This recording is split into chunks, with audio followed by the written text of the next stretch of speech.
Cytoplasm এবং এন্ডোডার্মের মাঝখানে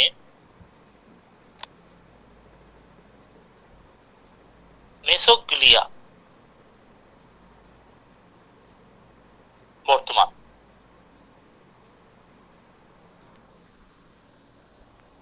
coelom নেই, সিলোমবিহীন।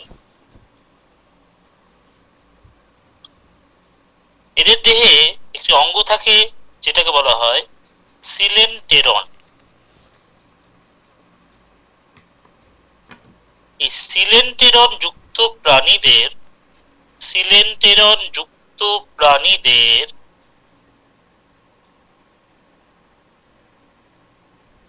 নিডারিয়া বলে। সিলেন্টেরন যুক্ত প্রাণীদের নিডারিয়া বলে। এদের দেহের অভ্যন্তরে from mouth to end point of body একটা গহ্বর থাকে, ভ্যাকুয়াল থাকে। এটাকে বলা হয় গ্যাস্ট্রোভাস্কুলার গহ্বর।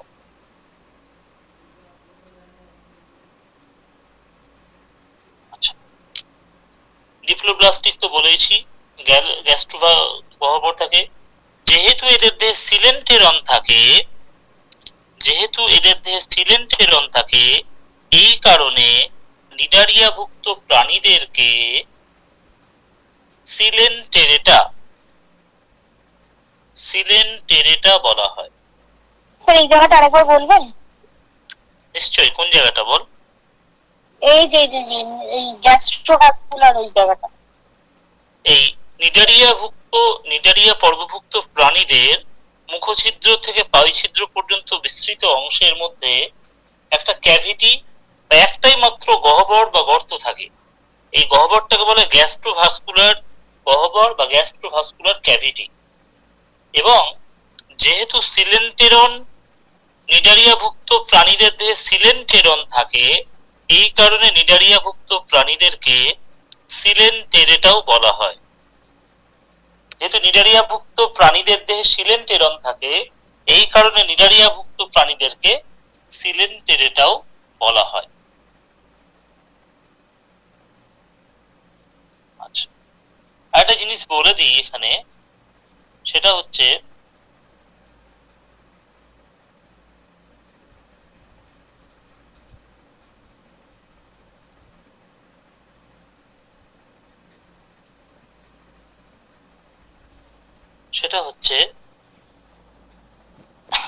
এখানে একটু কারেকশন করতে হবে। এদের দেহে নিডারিয়াভুক্ত প্রাণীদের দেহে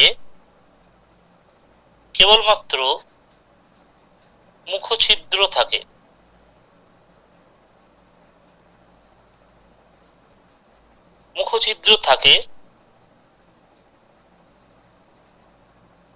কোনো পায়ুছিদ্র থাকে না। যেরকম হাইড্রা নিডারিয়াভুক্ত প্রাণী। হাইড্রার দেহের যদি আমরা ছবিটা আঁকার চেষ্টা করি,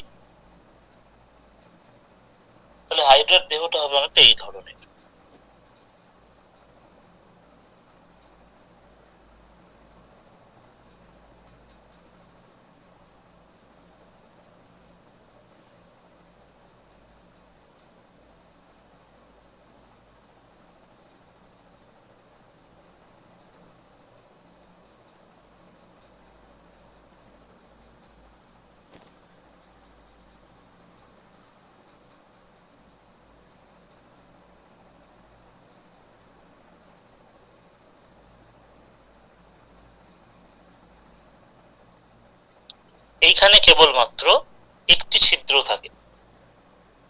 এইখানে কেবলমাত্র একটি ছিদ্র থাকে। যেটাকে বলছি আমরা মুখছিদ্র।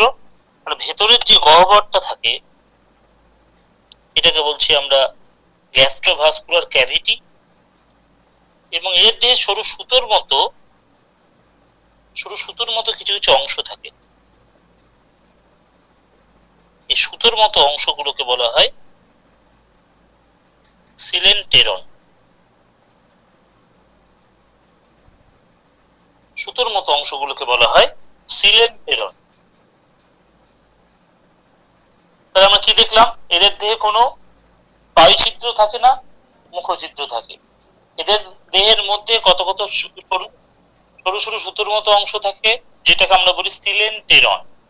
এবং এদের দেহের মাঝখানে যে গহ্বরটা থাকে সেটাকে বলা হয় গ্যাস্ট্রোভাস্কুলার ক্যাভিটি বা গ্যাস্ট্রোভাস্কুলার গহ্বর। এই গেল মোটামুটি আমাদের নিডারিয়া পর্বভুক্ত প্রাণীদের কিছু কিছু বৈশিষ্ট্য। আরো কয়েকটা বৈশিষ্ট্য আছে। এদের দেহে যে কোষটা থাকে সেই কোষটাকে বলা হয় নিডোব্লাস্ট কোষ। এবং নিডোব্লাস্ট কোষে নেমাটোসিস্ট নিডোব্লাস্ট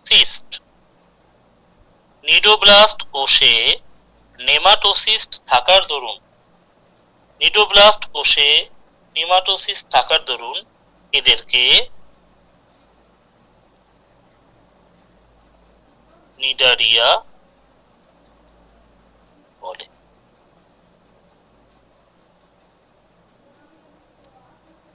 তাহলে আমরা কি দেখলাম? এদের দেহে যে নিডোব্লাস্ট কোষটা থাকছে সেই নিডোব্লাস্ট কোষে নেমাটোসিস্ট থাকছে, এই কারণে আমরা এদেরকে নিডারিয়া বলছি। চলে আসছি আমরা পরের পার্টটাতে।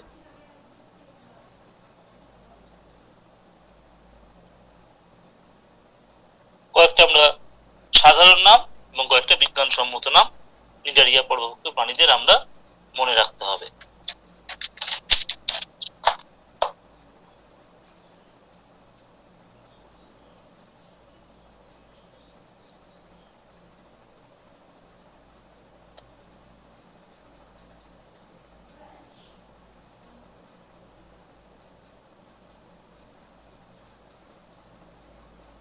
সাধারণ নাম আর বিজ্ঞানসম্মত। সাধারণ নাম হচ্ছে হাইড্রা, এর বিজ্ঞানসম্মত নাম হচ্ছে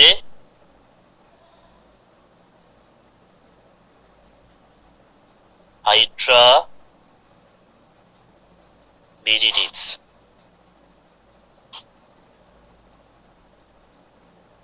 তারপর জেলিফিশ,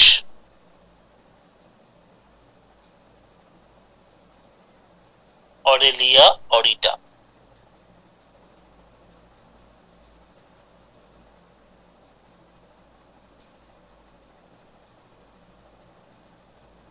এই দুটো জানলেই আমাদের হবে।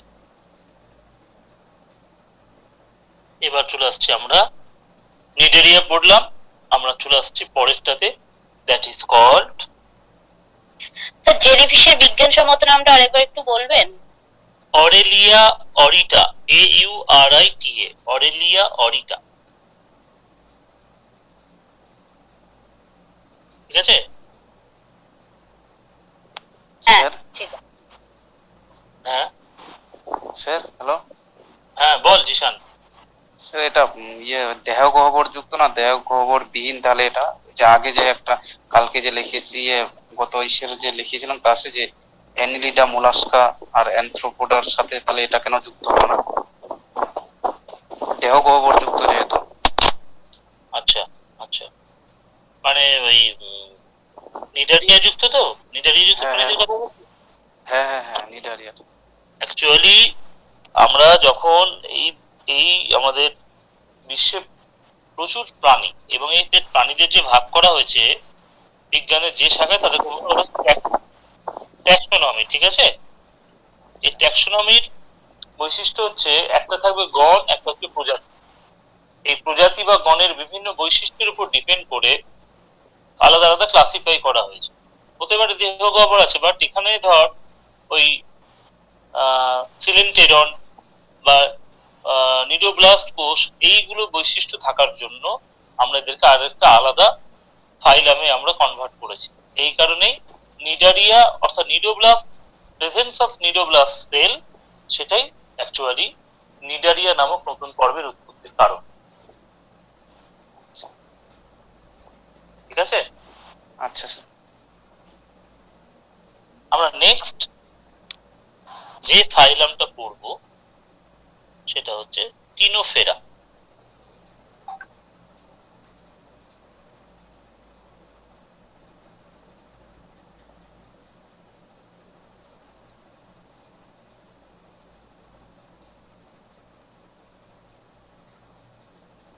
টিনোফেরা, টিনোফেরাটা এসছে গ্রিক ওয়ার্ড টিনোস। টিনোস কথার অর্থ হচ্ছে চিরুনির মতো, আর ফোরাস মানে হচ্ছে ধারণ করা।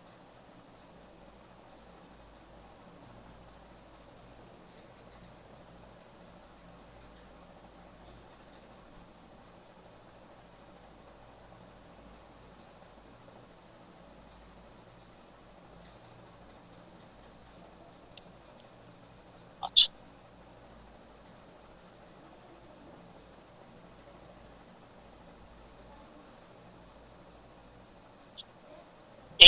এই পর্বভুক্ত প্রাণীদের, ঠিক আছে, এদের দেহ হচ্ছে দ্বি-অরীয় ভাবে প্রতিসম। এদের দেহে নিমাটোসিস থাকে না। এদের দেহের প্রধান বৈশিষ্ট্য হচ্ছে কোম প্লেট বা চিরুনি প্লেট থাকে। এরাই পরীক্ষাতে খুব আসে। কোম প্লেট কোন পর্বভুক্ত প্রাণীদের দেহে দেখা যায়? Very very important. উত্তর হবে টিনোফেরা। উত্তর হবে টিনোফেরা। তাহলে নাম্বার 1 বৈশিষ্ট্য হচ্ছে presence of comb plate. Number 2, আমরা দেখেছিলাম নিডারিয়া পর্বভুক্ত প্রাণীদের দেহে নিডোব্লাস্ট কোষ থাকতো। এখানে নিডোব্লাস্ট কোষের পরিবর্তে এখানে কোলোব্লাস্ট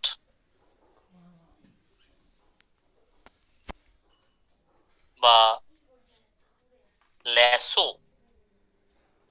কোলোব্লাস্ট বা ল্যাসো কোষ থাকে।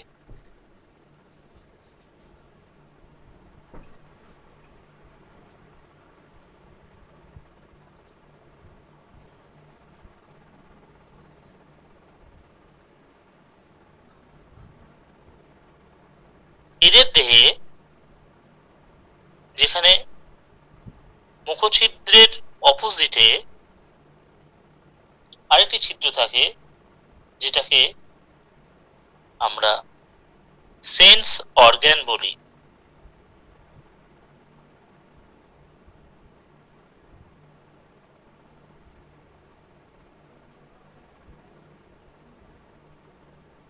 এদের দেহ গহ্বর বা সিলোম থাকে না।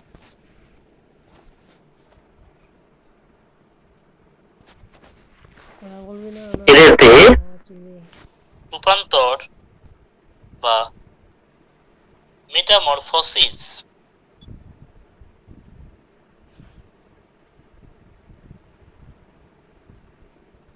দেখা যায়।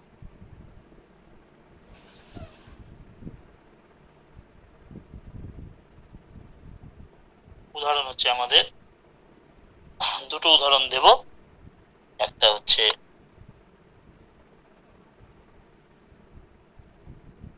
হর্মিফোরা,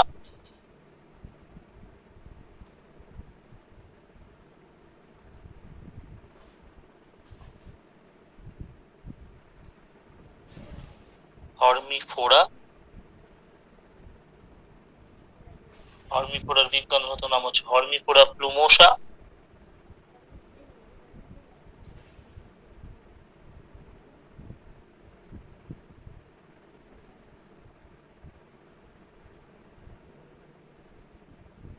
আরেকটা হচ্ছে বেরো। বেরোর বিজ্ঞানগত নাম হচ্ছে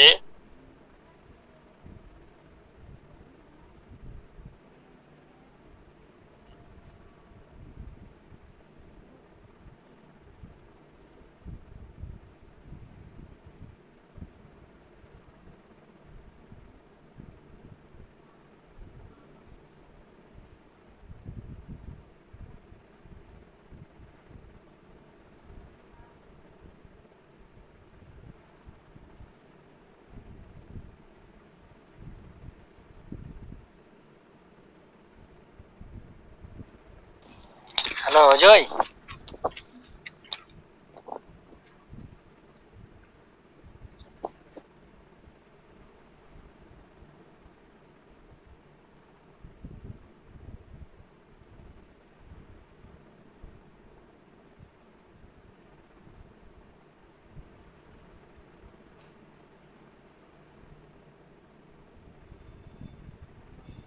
আরেকটা হচ্ছে বেরো ফর্স কালি।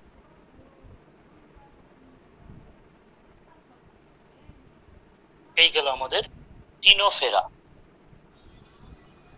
স্যার বলছি ক্লাস 9-10 এর এনসিইআরটি তে না অ্যানিমাল কিংডমটা নেই। তাহলে ঠিক আছে, দিয়ে দেবো একটা পিডিএফ দিয়ে দেবো, ওটা পড়লেই হয়ে যাবে। ওটা কি ইংলিশ ভার্সনে? বাংলায়। তোর তোর ইংরেজি ভার্সন হলে সুবিধে। হ্যাঁ ইংরেজি ভার্সন ঠিক আছে, দেখছি আমি। আমার বাংলা ভার্সন আছে আমার কাছে। তো বাংলা ভার্সনটাই আপাতত বাংলা ভার্সন বিজ্ঞানসম্মত নামগুলো তো ইংরেজিতে থাকেই।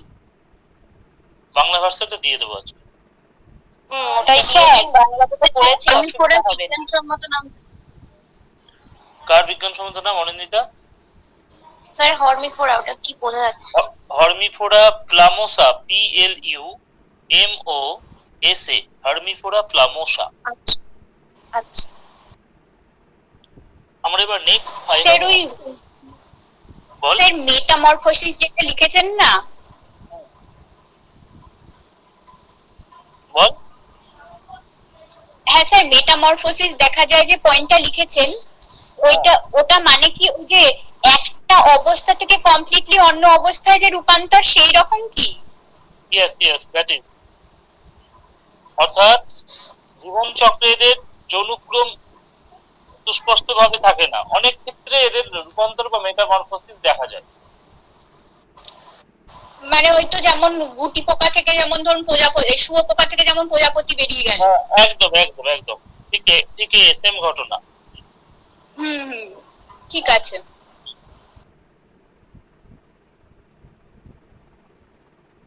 আচ্ছা, এবার চলে আসছি আমরা নেক্সট ফাইলাম হচ্ছে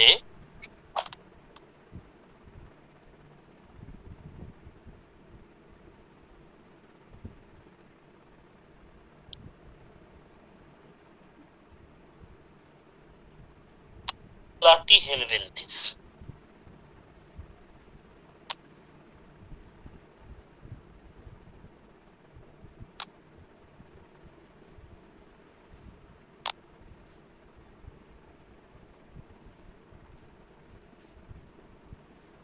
বা চ্যাপ্টা কৃমি, ঠিক আছে, এদেরকে প্লাটিহেলমিনথিস বলা হয়।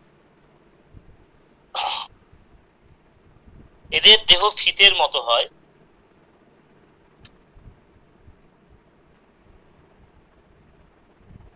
ফিতের মতো হয় বা পাতার মতো হয়। ছবিগুলো তোরা পেয়ে যাবি বই। এদের দেহ স্যার এটাকে কি ফিতাকৃমি বলে? একদম ঠিক। ফিতাকৃমি এটাকেই বলে। ফিতার মতো যেটা, সেটা হচ্ছে ফিতাকৃমি, যেটা ফিতের মতো, সেটারই বিজ্ঞানসম্মত নাম হচ্ছে টিনিয়া সোলিয়াম। হ্যাঁ স্যার এই জিনিসটাই টিনিয়া সোলিয়াম, মারাত্মক একটা জিনিস, আমার ব্রেনে চলে গেছিল। তাই হ্যাঁ আমি 2001 সালে, when I was only 10 years old, তারপর অনেক চিকিৎসা 10 বছর ওষুধ খাওয়ার পর এখন ঠিক হয়েছি আর কি। আচ্ছা। টিনিয়া সোলিয়ামের যে জীবন চক্রটা, এটা আমরা যখন উচ্চ মাধ্যমিক দিয়েছিলাম তখন ছিল ক্লাস 12-এ টিনিয়া সোলিয়াম। আমাদের সময়ও ছিল, আমারও 2009-তে, তখনও মোটামুটি ওটা ছিল। আচ্ছা আচ্ছা, ঠিক ঠিক। তো ফিতের মতো হচ্ছে টিনিয়া সোলিয়াম, পাতার মতো যেটা সেটা হচ্ছে ফ্যাসিওলা হেপাটিকা, আর যেটা ফলকের মতো সেটা হচ্ছে প্ল্যানেরিয়া। এই তিন ধরনের সাধারণত দেখা যায়। এদের প্রধান বৈশিষ্ট্য হচ্ছে এদের দেহেও সিলোম থাকে না। যেগুলো পরীক্ষাতে আসবে আমরা সেগুলোই পড়ব। এরা হচ্ছে এন্ডোপ্যারাসাইটিক, অর্থাৎ they lies in the inner side of parasite, অথবা পরজীবীর ভেতরে থাকে, এবং প্যারাসাইট পোষকের দেহে আটকে থাকার জন্য এদের দেহের মধ্যে হুক বা সাকার থাকে। পরীক্ষাতে একটা জিনিস খুবই আছে, একদম ভিভিআই করে রাখ, ভেরি ভেরি ইম্পর্টেন্ট, রেচন অঙ্গ।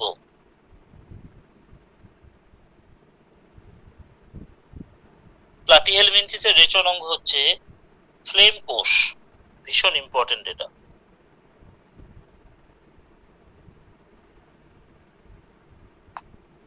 রেচন অঙ্গ হচ্ছে ফ্লেম কোষ। এরা ট্রিপ্লোব্লাস্টিক, অর্থাৎ তিনটে স্তর থাকে, একটা হচ্ছে এক্টোডার্ম, মেসোডার্ম, এন্ডোডার্ম। একদম, এই কারণে এদেরকে ট্রিপ্লোব্লাস্টিক বলা হয়। Ectoderm, mesoderm, endoderm.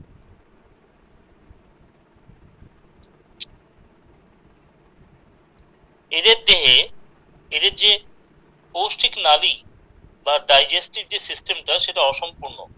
এদের মুখছিদ্রও থাকে না, মুখছিদ্র এবং বায়ুছিদ্র দুটোই অনুপস্থিত।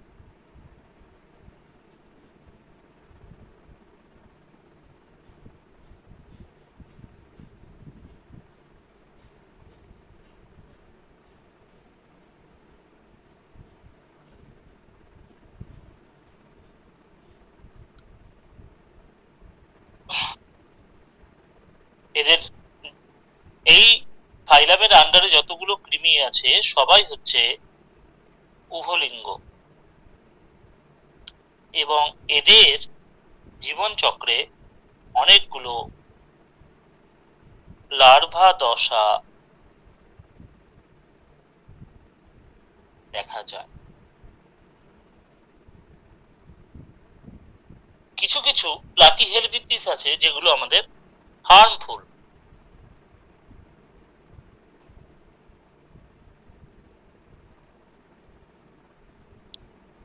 যেরকম মানুষের অন্ত্রে প্যানক্রিয়াসে যে হার্মফুল প্লাটিহেলমিনথিস থাকে তার নাম হচ্ছে ডাইফাইলোথ্রিয়াম।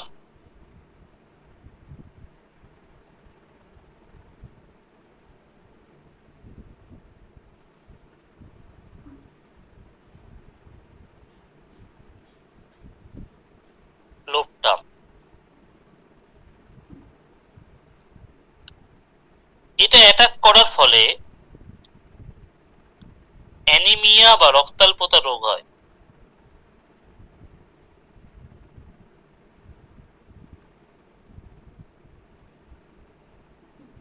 মাথা ধরা, তারপর গ্যাস্ট্রোইন্টেস্টাইনাল ডিসঅর্ডার, ইউসেনোফিলিয়া,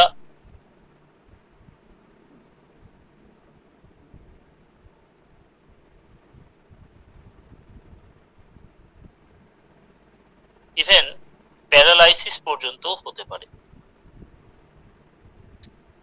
এটা হচ্ছে এটার অবদান।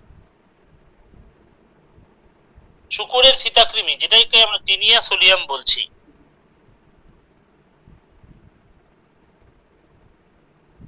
Taenia solium.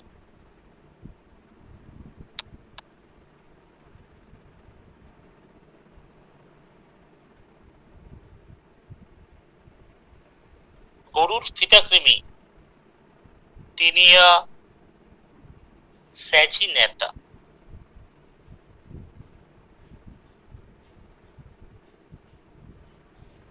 এরা যদি মানব দেহের অন্ত্রে থাকে তাহলে ডিসেন্ট্রিসিটি বা আন্ত্রিক ব্যাধি হবে। কুকুর, বিড়াল বা নেকড়ের অন্ত্রের ফিতাকৃমি যেটাকে বলা হয়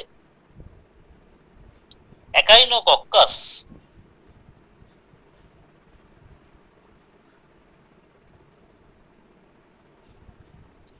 গ্রানুলোসা, এর আক্রমণে মানুষের মৃত্যু পর্যন্ত হতে পারে।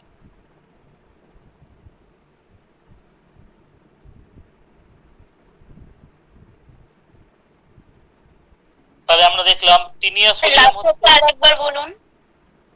শেষেরটা বললাম একাইনোকক্কাস গ্রানুলোসা। এটা অ্যাকচুয়ালি কুকুর, বিড়াল,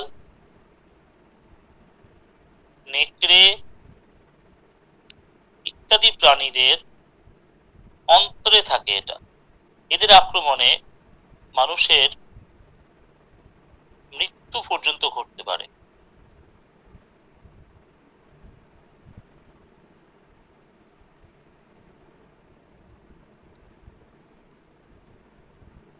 মানুষের মৃত্যু পর্যন্ত ঘটতে পারে। নেক্সট আমরা চলে আসছি, পর্ব হচ্ছে আক্স হেলমিনথিস বা ডিমার্ট হেলমিনথিস। নেক্সট ফাইলাম হচ্ছে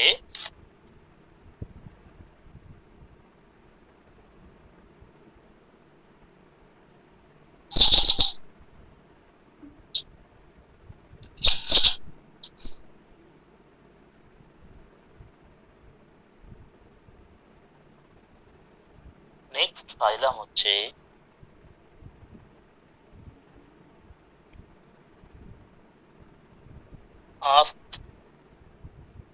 হেলমিনথিস।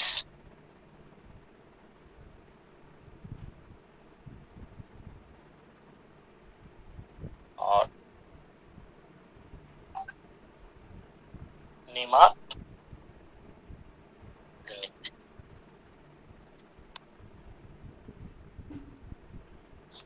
আগেরটা পড়েছিলাম আমরা চ্যাপ্টা কৃমি, তাই না?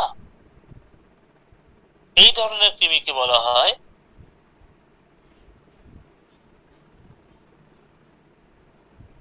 সুতা কৃমি।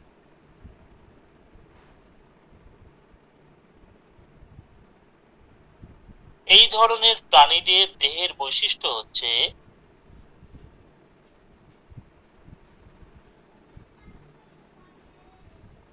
সিউডোসিলম থাকবে।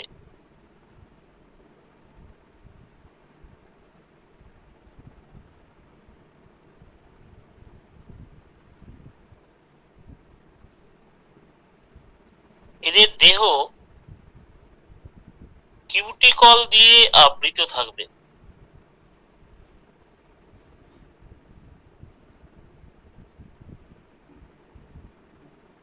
খুব ইম্পর্টেন্ট এটা, কিউটিকল দিয়ে আবৃত থাকে কোন প্রাণীদের দেহ? সেটা আক্স হেলমিনথিস বা নিমাট হেলমিনথিস।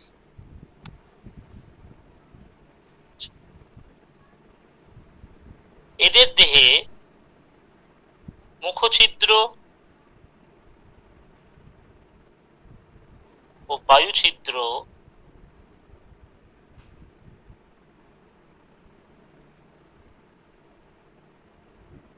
বিপরীত দিকে অবস্থিত।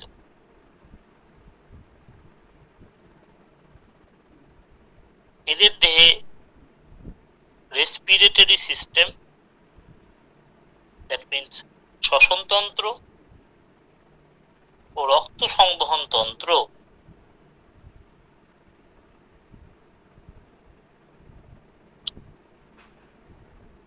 অনুপস্থিত থাকে না।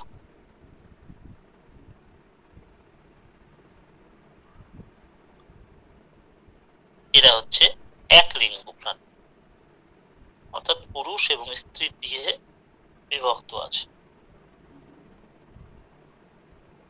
হার্মফুল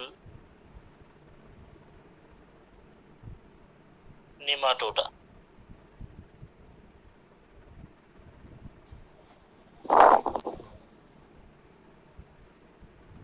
হার্মফুল নেমাটোডা কি আছে? গোল কৃমি, খুব পরিচিত, বা রাউন্ড ওর্ম। গোল কৃমি বা রাউন্ড ওর্ম মানুষের প্রভূত ক্ষতি সাধন করে এবং এর ফলে অ্যানিমিয়া রোগ হয়। অ্যাসকারিস ব্যাকাইলোস্টোমা নামক নেমাটোডা মানুষের পুষ্টিরস শোষণ করে। আর এটা খুব ইম্পর্টেন্ট, উচেরেরিয়া, এটা পরীক্ষাতে খুব আসে।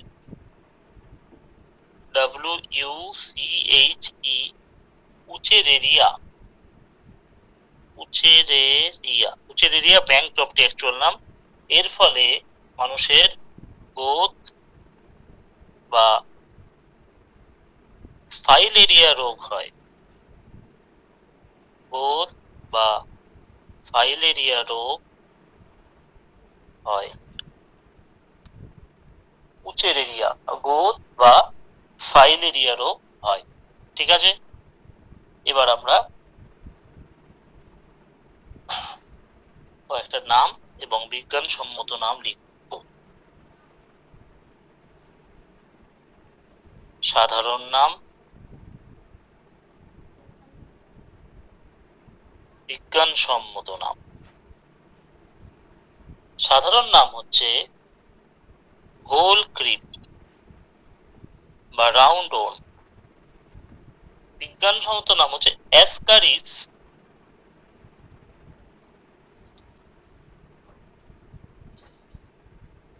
Ascaris lumbricoides. Very good, lumbricoides. তারপর হচ্ছে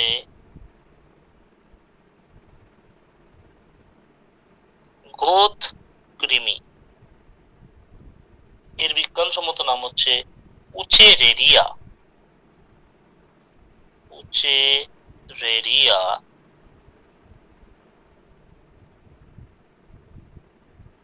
ব্যানক্রফটি।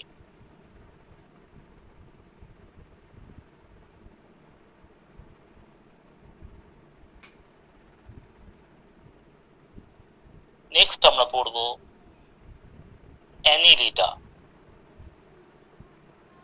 উচেরেরিয়ার পর কি বললেন ওটা? উচেরেরিয়া ব্যানক্রফটি, BANCROFTI, উচেরেরিয়া ব্যানক্রফটি। ঠিক আছে, হ্যাঁ স্যার। নেক্সট আমরা যে ফাইলামটা পড়ব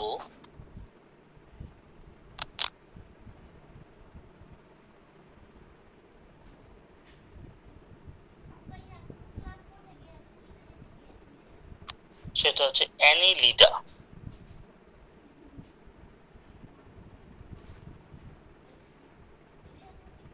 বাংলায় বলা হয় অঙ্গুরিমাল প্রাণী। এদের দেহে প্রত্যেকটা খণ্ডক একটা করে আংটির মতো, এই কারণে এদেরকে অ্যানিলিডা বলা হয়।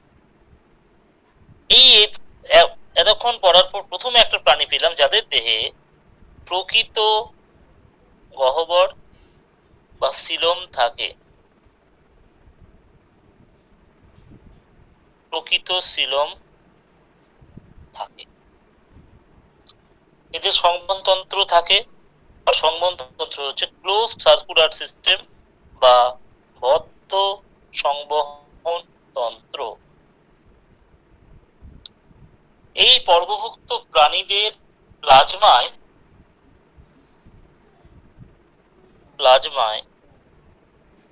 হিমোগ্লোবিন থাকে।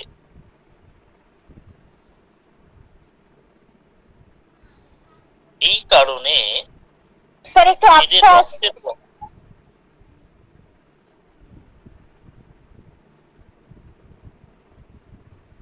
ঠিক আছে, এবার এখন আবছা আসছে। হ্যাঁ একটু ঠিক আছে, আগের থেকে ঠিক আছে। আচ্ছা, এই শেষের দিকে আর 2-4 মিনিট আছে ক্লাস।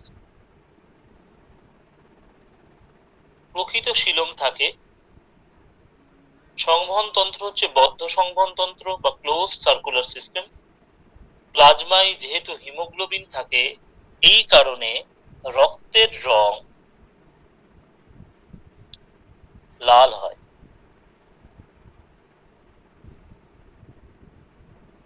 এদের প্রত্যেকটা যে খণ্ডক থাকে দেহের, প্রত্যেকটা খণ্ডকে এক জোড়া করে নেফ্রিডিয়া থাকে। এই নেফ্রিডিয়া হচ্ছে অ্যানিলিডা একদম রেচনাঙ্গ, এক্সক্রেশনারি অর্গান। এছাড়া প্রত্যেকটা খণ্ডকে, যেরকম কেঁচো যে হাঁটে, কেঁচো হচ্ছে অঙ্গুলিমাল প্রাণী, প্রত্যেকটা খণ্ডকে একজোড়া করে এদের সিটা ভেরি গুড নামক গমনাঙ্গ থাকে।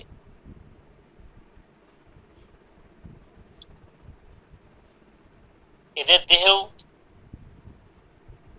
কিউটিকল থাকে।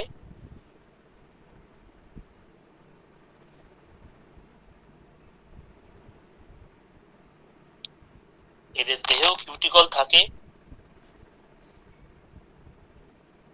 এদের দেহে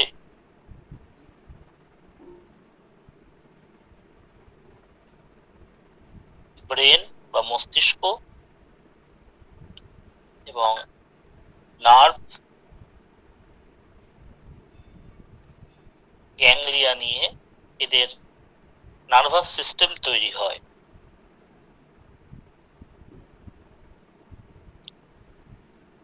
এদের লাইফ সাইকেলে, যার মাধ্যমে এদের দেহ মেটামরফোসিস হয়, যে লার্ভার মাধ্যমে, সেটা খুব ইম্পর্টেন্ট, ট্রোকোফোর লার্ভা। ট্রোকোফোর লার্ভার মাধ্যমে দেহ পরিস্ফুটিত হয়। ট্রোকোফোর লার্ভার মাধ্যমে স্যার দেহ কি হয়? দেহ লার্ভার মাধ্যমে এদের, ট্রোকোফোর লার্ভার মাধ্যমে এদের দেহ পরিস্ফুটিত হয়, মানে অর্থাৎ লার্ভা থেকে আস্তে আস্তে এদের দেহ যে বিকশিত হয়, দেহ যে ফর্ম হয় বাই দ্য ট্রোকোফোর লার্ভা। মানে অ্যানিলিডার সাথে আমাদের মানব জগতের একটা সম্পর্ক আছে। এরকম সাধারণ কেঁচো, যার বিজ্ঞান নাম হচ্ছে ফেরিটিমা পোস্তুমা, মাটির মধ্যে গর্তে বাস করে এবং এর ফলে কৃষি জমির উর্বরতা বৃদ্ধি পায়। টিউবিফ্লেক্স স্বাদু জলের কেঁচো নোংরা ড্রেন, গভীর হ্রদের তলদেশে পাওয়া যায়। এছাড়া প্রাচীনকালে রক্তক্ষেকো যোগ হিরুডিনারিয়া গ্রানুলোসার রক্তচাপ কমানোর জন্য ব্যবহার করা হতো। তাহলে আমরা কয়েকটা বিজ্ঞানসম্মত নাম লিখছি। একটা যে কেঁচো লিখবো, একটা লিখবো জোঁক। সাধারণ নাম, বিজ্ঞানসম্মত নাম কেঁচো। বিজ্ঞানসম্মত নাম হচ্ছে ফেরেটিমা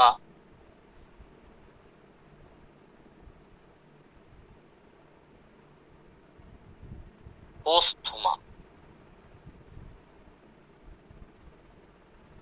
আর জোঁক হচ্ছে হিরুডিনারিয়া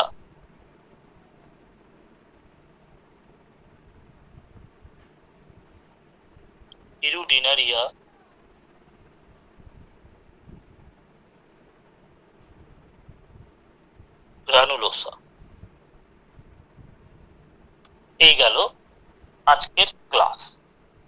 নেক্সট উইকে আমরা এর রেস্ট পার্টটা আমরা পড়ব। জোঁকের এটা স্যার আরেকবার বলুন। জোঁক হচ্ছে হিরুডিনারিয়া গ্রানুলোসা। হিরুডিনারিয়া গ্রানুলোসা। স্যার কিউটিকলের পরের লাইনটা একটু বলে দেন তো। ব্রেন প্লাস নার্ভ গ্যাংলিয়া যেখানে আছে, ব্রেন প্লাস নার্ভ গ্যাংলিয়া মিলে এদের নার্ভাস সিস্টেম বা স্নায়ুতন্ত্র তৈরি হয়। অ্যানিলিডা পর্বভুক্ত প্রাণীদের। এর পরের উইকে আমরা যেটা আলোচনা করব সেটা হচ্ছে আর্থ্রোপোডা, তারপর আমরা আলোচনা করব মোলাস্কা, একাইনোডার্মাটা। এই জিনিসগুলো আমাদেরকে আস্তে আস্তে আলোচনা করতে হবে, তাহলে মোটামুটি কর্ডাটার আগের পোর্শনটা শেষ হয়ে যাবে। তারপর আমরা কর্ডাটা শুরু করব। কর্ডাটা কি, নার্ভ কর্ড কি, নোটোকর্ড কি, এগুলো আমরা পরে স্টার্ট করব। যতটুকু পড়ানো হচ্ছে সেগুলো আস্তে আস্তে একটু একটু করে পড়ে ফেল। আর আগামীকাল ক্লাসটা একটু আনসার্টেন আছে, মেবি নাও হতে পারে আগামীকালের ক্লাসটা, বাট এখন 100% শিওর নই। তবে আজকে রাতের মধ্যে আমি ডেফিনেটলি 10টা-11টার মধ্যে ডেফিনেটলি আমি জানিয়ে দেবো। আগামীকাল যদি ক্লাস না হয়, ডেফিনেটলি ডে আফটার টুমোরো, পরশুদিন অবশ্যই হবে। এটা মাথায় রাখতে হবে। নেক্সট আইদার টুমোরো অর তার পরের দিন আমরা ইতিহাস ক্লাসটা করব। স্যার বলার থাকে, সাজেশন থাকে, বল ফুলশ্রী বল। টাইমিং অসুবিধা হচ্ছে না?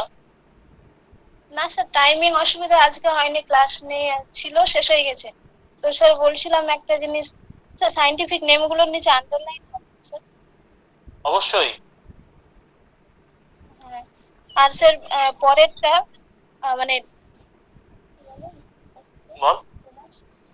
স্পিসিসটা তো স্মল হবে, মানে স্মল লেটারে হবে পুরোটা। হ্যাঁ হ্যাঁ হ্যাঁ, স্যার ওটাই। এটা অ্যাকচুয়ালি একদম তুই যদি রুল মেনে করিস, একদম ট্যাক্সোনমি যদি রুল মেনে করিস, তাহলে এটাই হচ্ছে প্রসেস। আর সব ক্ষেত্রে আমরা এটা ফলো করি না, বাট এটাই করা উচিত। আমি যখন এটা ফলো করিনি, কেটে দেয় একদম। হ্যাঁ, যদি তোর মানে বিজ্ঞানের পরীক্ষা হলে নাম্বার কেটে নেবে। হ্যাঁ, আমাদের কেটে নিত, সেই জন্যই। আচ্ছা স্যার একটা কোয়েশ্চেন ছিল। হ্যাঁ বলো। স্যার পলিটি থেকে। পলিটি থেকে? আচ্ছা বলো। হ্যাঁ, বলছি স্যার, আর্টিকেল 27 অনুযায়ী ওখানে বলছে যে গভর্নমেন্ট কখনো পাবলিক ট্যাক্সকে কোনো একটা রিলিজিয়নকে প্রমোট করার জন্য ইউজ করবে না, বরং বোথ রিলিজিয়নকে প্রমোট করার জন্য ইউজ করবে। তো স্যার প্র্যাকটিক্যালি তো এটা কখনোই পসিবল নয়।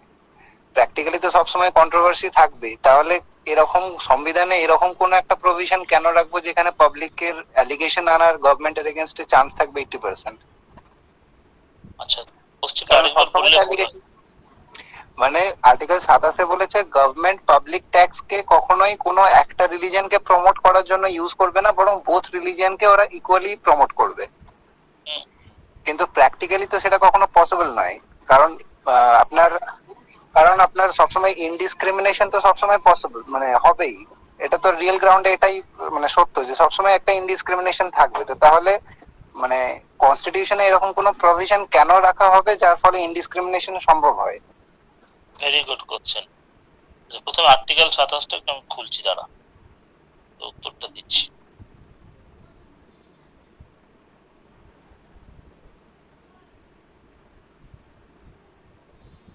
আর্টিকেল 27 সংবিধানে বলছে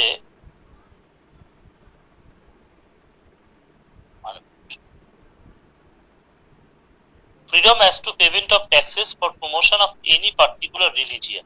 ওকে, শোনা যাচ্ছে তো আমার কথা? হ্যাঁ স্যার। আচ্ছা, এখানে প্রথমে একটা কথা বলে দিই, স্টেট কখনোই, যেহেতু স্টেটের আমাদের ক্ষেত্রে, আমাদের দেশের ক্ষেত্রে স্টেটের নিজস্ব কোনো রিলিজিয়ন নেই, সুতরাং স্টেট কখনোই প্রমোট করবে না যে তুমি এই রিলিজিয়নের প্রমোশনের জন্য তুমি ট্যাক্স দাও ইত্যাদি ইত্যাদি। এবার কারো যদি ইচ্ছে হয় সেক্ষেত্রে সে করতে পারে। কিন্তু ওর কোশ্চেনটা আরেকবার বলতে হয়, দাঁড়া। কিন্তু ওখানে তো মানে রীতিমতো ওখানে বলা হয়েছে যে পাবলিক ট্যাক্স কে কখনো কোনো রিলিজিয়নকে প্রমোট, কোনো একটা রিলিজিয়নকে প্রমোট করার জন্য ইউজ হবে না, বরং বোথ রিলিজিয়নকে ইকুয়ালি প্রমোট করা হবে। কিন্তু রিয়েল গ্রাউন্ডে তো ইনডিসক্রিমিনেশন হবেই। দাঁড়া 1 minute.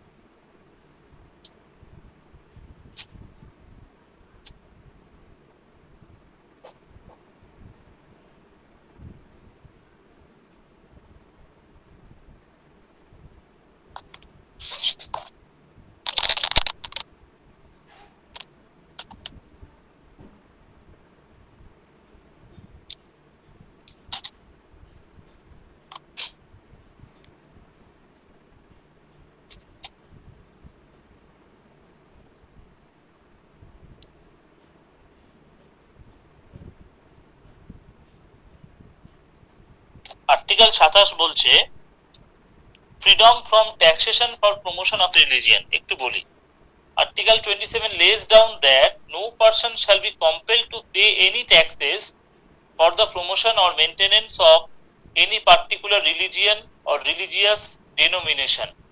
In other words, the state should not spend the public money collected by way of tax for the promotion or maintenance of any particular religion. This provision prohibits the state from favoring, patronizing, and supporting one religion over the other. This means that the taxes can be used for the promotion or maintenance of all religions. The কোশ্চেনটা একটু বলার এবার এখানে 27 তাহলে এবার যখন এখানে বলেছে যে গভর্নমেন্ট চাইলে ট্যাক্স কে সমস্ত রিলিজিয়নের প্রমোশনের জন্য ইউজ করতে পারে, কিন্তু রিয়েল গ্রাউন্ডে ইনডিসক্রিমিনেশন তো হবেই। এটা কখনোই বলেনি গভর্নমেন্ট চাইলে এই কথাটা লেখা নেই। কিন্তু আমাদের দেখ একটা জিনিস বলি, সংবিধানকে আমাদেরকে, বিশেষ করে সংবিধান ইজ দ্য ল বুক, ল বুককে আমরা কখনো ইন্টারপ্রিট করতে পারি না। ল অ্যাজ ইট যেমন রয়েছে আমাদেরকে তেমনটাই পড়তে হবে।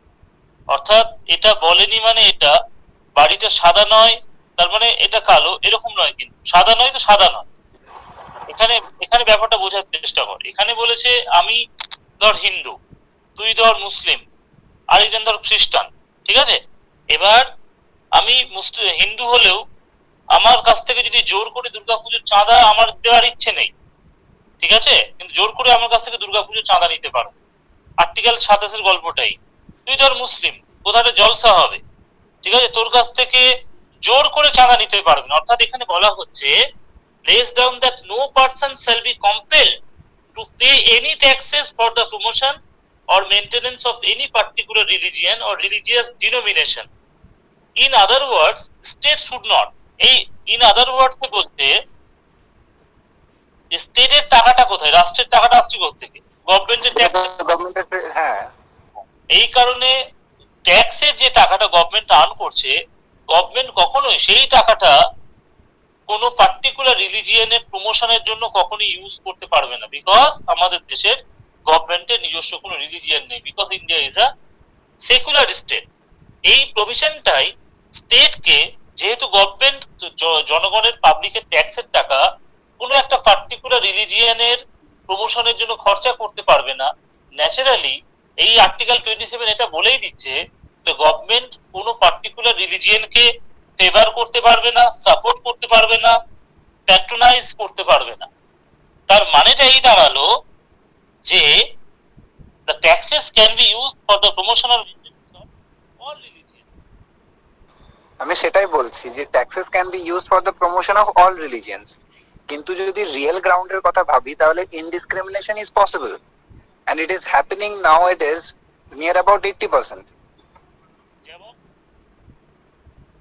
যেমন স্যার যদি আমি মানে ডাইরেক্টলি যদি আমি হিট করি তাহলে আপনার সেন্ট্রাল গভর্নমেন্ট কিন্তু ওরা সবসময় কিন্তু হিন্দু রিলিজিয়নকে প্যাট্রোনাইজ করছে।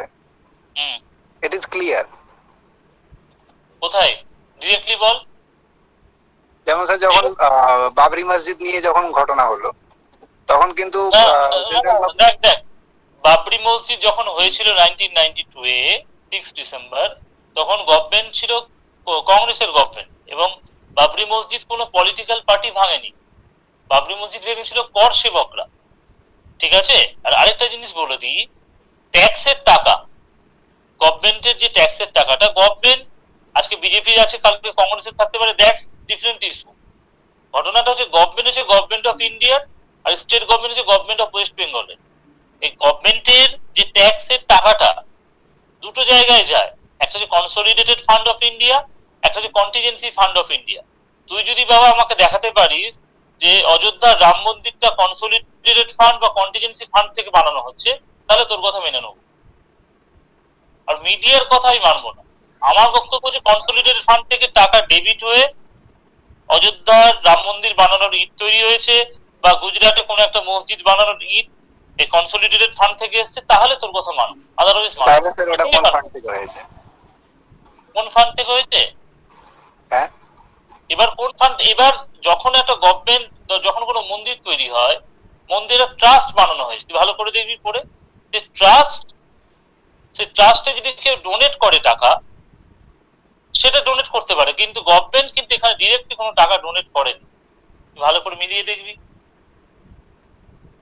এবার ধর নরেন্দ্র মোদী নিজের পকেট থেকে কিছু টাকা দিতেই পারে, বাট সে কন্টিজেন্সি বা কনসোলিডেটেড ফান্ড থেকে টাকা দিচ্ছে কিনা সেটা দেখতে হবে।